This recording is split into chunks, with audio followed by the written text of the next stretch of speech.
Ih, nossa! Tá indo Ó! Olha aqui. Aí, olha ó. aí, filma esse trem aí, ó. Aí, ó. Aí, pô, tubarão, é demais aqui, ó. Vai engasgar com essa água. Aí, gasga! Ô, glória a Deus! Olha, rapaz. Tem água. Rapaz do céu. Isso aqui é pra molhar a língua da negada. Tá Ó, vendo? É o ar, igual você falou mesmo, É. tem que tirar o ar. Tem que tirar.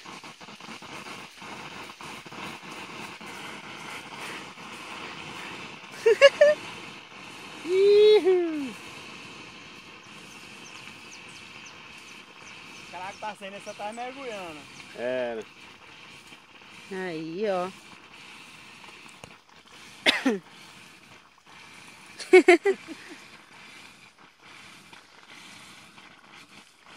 Muito ar, né? Muito ar.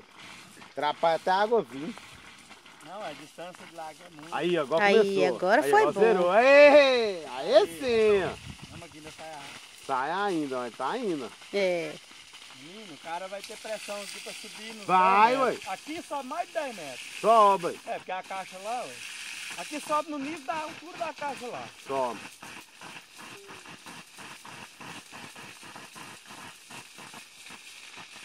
Aí, agora saiu a água. Aí, Evangelista. Tá?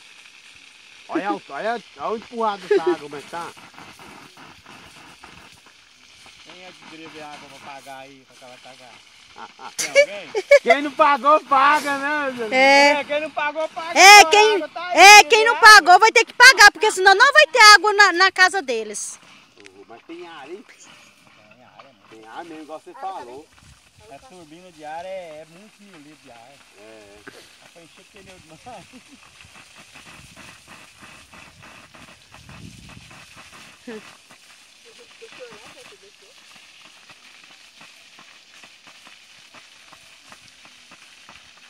Isso aí, você tá me escutando? É igual dor de barriga. É. A água vem e o ar vai. A água Nossa, vem e o ar vai. Eu falei, engraçado. Tá acabando a área. Tá, ó. E agora vai pressão dela. Ainda não é 100%. Não. É, tem que tirar a pressão.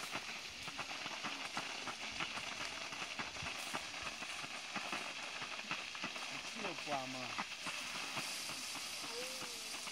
Não sai não.